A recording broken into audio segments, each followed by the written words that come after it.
You ever sit there and feel, wish we were in a parallel relationship? The question in my head is like, are we going to try to live plural marriage again? He could sell the 2-acre Kody and Robyn on and the 5 acres. There's a few things that I will fight for, and this is one. I'm not trying to rip you off, Mary. I don't imagine in Janelle's head because Janelle feels like, oh, I got divorced, so I deserve something. So are you excited about this? No, not. Hey friends, it's Katie from Without a Sister Wife.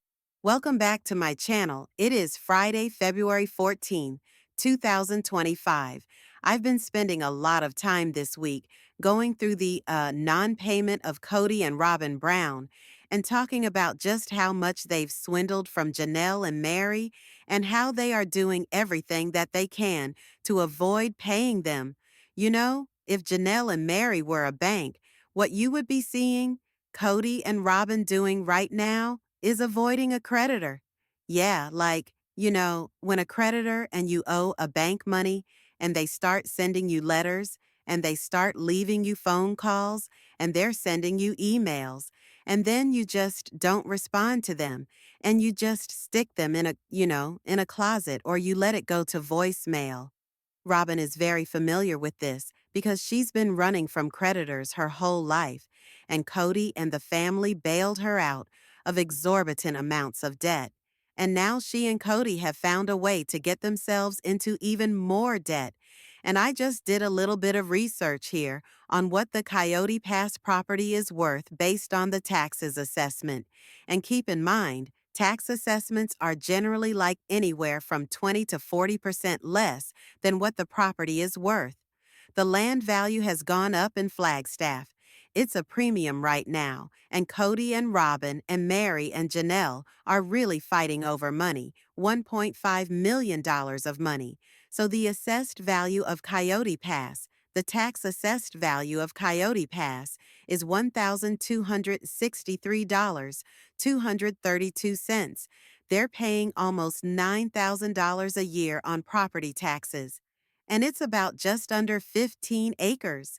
Kody and Robyn's and Janelle and Mary are supposed to be dividing this property. Kody would like it divided by 4. Mary and Janelle would like it divided by 3. When you understand how much money is at stake here, you'll get why. Now the $1.26 million is only what the tax assessment is, generally speaking. We'll go on the conservative end and say that it's 20% more in market value for this home is $1.51 million. If you were to divide this by 4, the reason why Kody and Robyn claim they can't pay out or buy out Janelle and Mary is because Janelle and Mary's payout, if they were to sell this and divide it equally, and if you divide it by 4 combined, the payout is $757,000. And that's just for Coyote Pass. Each woman would be, if this sold, for $1.5 million walking away with $378,000. $379,000 if it's sold for $1.5 million. And obviously you have to pay taxes, and then there's realtor fees, so they're not going to get all of that. But there's no loans on this property. There's no, creditors here, so all they're paying are taxes and real estate fees on a sale. So they would each be walking away with more than $300,000. So for Kody and Robyn to pay them back, obviously, they have to come up with almost $800,000. Well, they could have done that. They could have done the right thing and paid them back. But instead, Kody and Robyn made the decision. Instead of buying them out, they put $420,000 of money on a new home. They took out a $1.6 million mortgage on a new home Kody in the most recent trailer for the upcoming season, or second part of the season, is seen driving a Mercedes-Benz AMG S-Series. I don't know if you know anything about Mercedes-Benz and AMGs, but they are the cream of the crop. This is a luxury car. It appears to be a 2017, and when that car was brand new, it could have been upwards of $200,000 if Kody bought it used. And say Kody bought it in 2022, it still could have been $100,000. The convertible was one of the more popular of these, and they were the more expensive. The base price of the convertible for 2017 was $177,000 base price. They discontinued this specific car in this line in 2020, so we know that the car is at least no older than 2020 based on what the model looks like. It looks like it's a 2017. Kody's been driving this for at least a couple years, so he purchased a new home and he put $420,000 down. He bought a car, a Mercedes for $100,000. Kody has Robyn in a brand new Nissan Armada, and AR the year of the car that we've been seeing them, that silver SUV. It appears to be a 2022 Nissan Armada. And when that car was brand new, the list price was anywhere from $50,000 to $70,000. So let's go at $660,000 for Robyn's new SUV.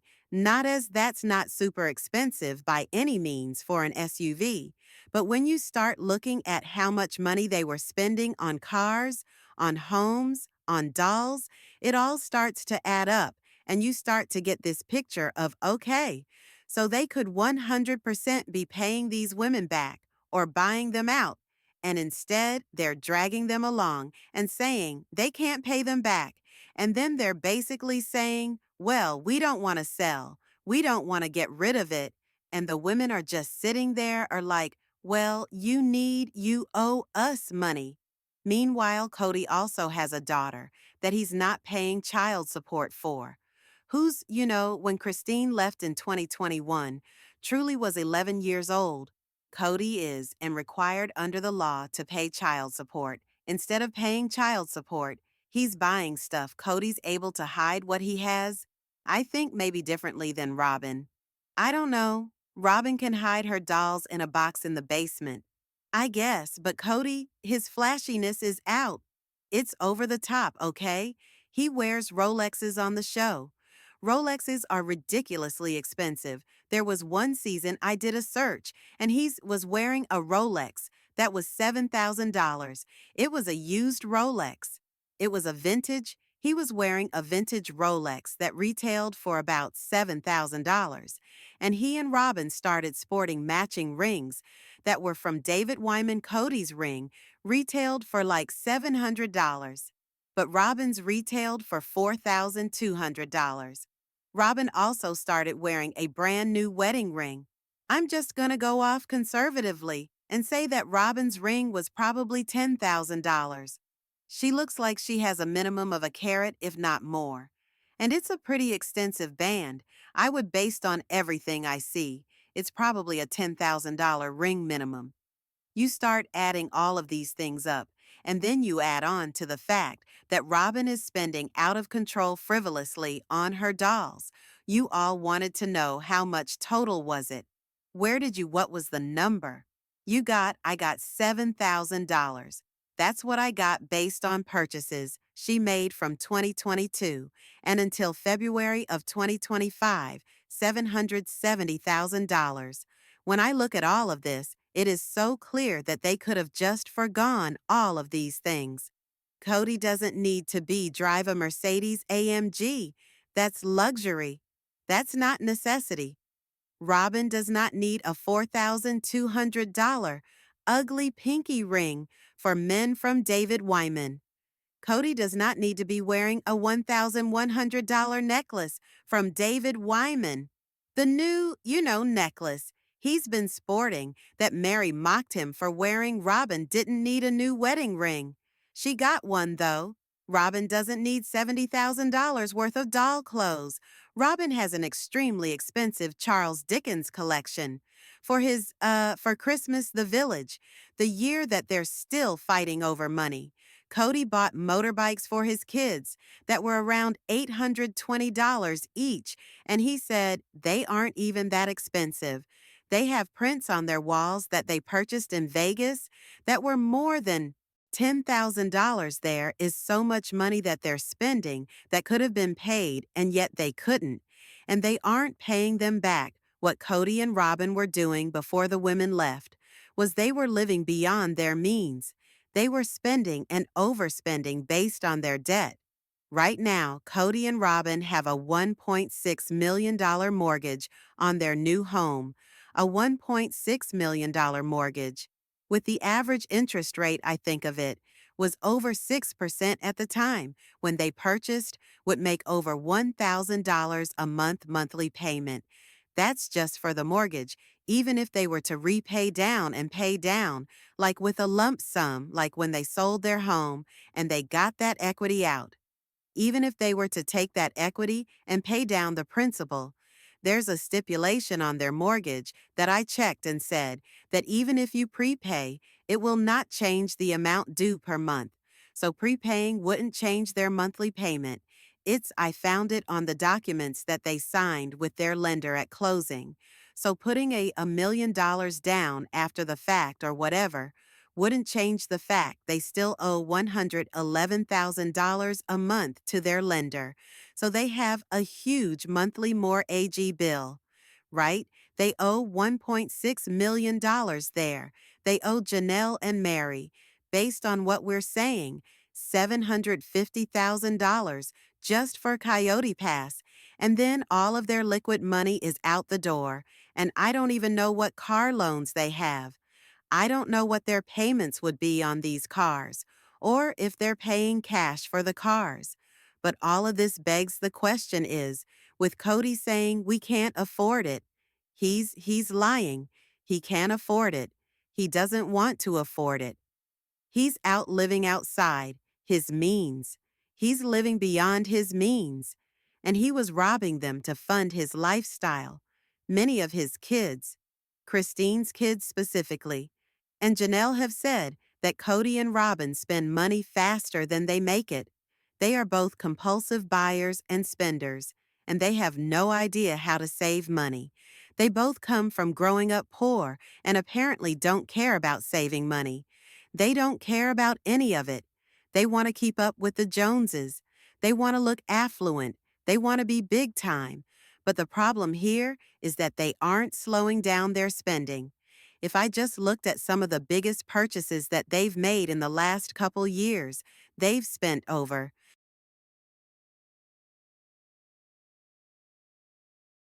$750,000, so they could have pharaohed the David Iman rings, and the wedding ring, and the Mercedes, and the Nissan Armada. And oh yeah, Kody also has an F-250, a Ford F-250. The guy has so many different trailers, the $420,000 payment, the down payment for the house. Again, where does the money come from? I know people are saying that it came from Alice, her mom, Miss Robyn's mom. But Alice didn't sell her house. She didn't get the money from her mom. I just think that Kody and Robyn are laundering and embezzling the money from the show, and then they took the money and they put it down on their house. The facts are that Robyn and Kody would not be able to afford their lifestyle on their own. When you think of the inequity here, that's what it comes down to. Without Janelle and without Mary and without Christine, their ability to live the way that they live would not exist without those three women on a show. With them, this lifestyle that they're leading would be gone, even though right now it's helping the other women make money. It's not stopping Kody and Robyn from continuing to embezzle and steal from them.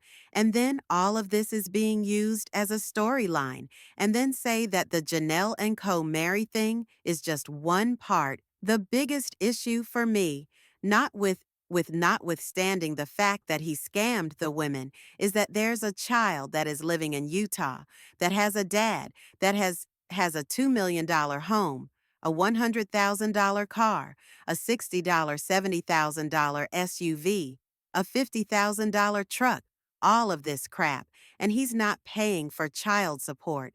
He's not paying for her medical expenses. He's not paying for her food, for her clothing. He's not covering anything that is due to her.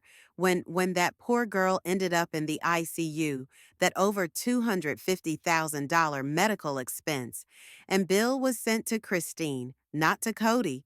He paid not one dime. He paid not one dime to Isabel when he talks about, I need to house Robyn's kids. Well, what about Savannah?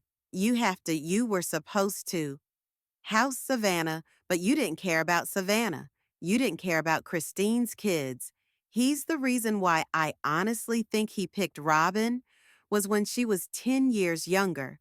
Two, she was thin when he got her. And as much as he said he liked curvy girls, I think he's vain. And I think he's a narcissist. And he wanted a pretty thin girl. And that's what he got with Robyn. She's pretty for polygamy. And he got another girl that was a compulsive spender that wasn't going to be negging him all the time about how he was spending. See, Janelle was going to try to hold him accountable to spending, and Robyn never would because Robyn wants the finer things in life too. And then Robyn and Cody believes he needs to give her finer things in life to constantly keep her happy. So he believes that if he doesn't keep buying her things and proving to her that he's wealthy, that he will lose her. Kody has said in interviews that every woman is a gold digger and every man wants to be a polygamist. And so he looks at her as a gold digger, and that's what she wants. She wants stuff. And so how does he do that? Well, for 10 plus years, he used the other women and he used the other children to pay and fund his mistress and his life. And now that the two women are coming fighting, they want their money legally speaking. It's going to be challenging for them to get it. And then on top of that, these poor kids were completely sidelined. Like, so Kody and Robyn can have this luxury? But then the rest of the kids don't even get health insurance, truly doesn't get child support. I mean, if you're truly, and trust me, Christine's doing a damn good job taking care of that girl, and she's not poor by any means. But if you are living with Christine and David, and their house is 4,500 square feet, it's not small. You know, she doesn't have she's not living like the kids used to live before the show. But then you have a dad that's acting like he's a baller, and you see how he's treating the kids that he has with his wife, and how you're not being treated. And then, legally speaking, he's just like, whatever, I don't have to take care of you. But when Christine finally sues him, it's like a temper tantrum when Janelle and Mary come for their money. It's a temper tantrum, and despite all of this, he hasn't stopped spending. So when I say that Kody and Robyn will be broke when the show is over, that's not an if, it's just why. And Kody is a 57-year-old man. You're winding down in your economic years. At that point, you're not going to be working that much longer. And then he took on that huge mortgage payment based on the income he's making today, long term of what he'll be making when the show is over. He's not going to be able to sustain the payment on that house within a few months of the show ending.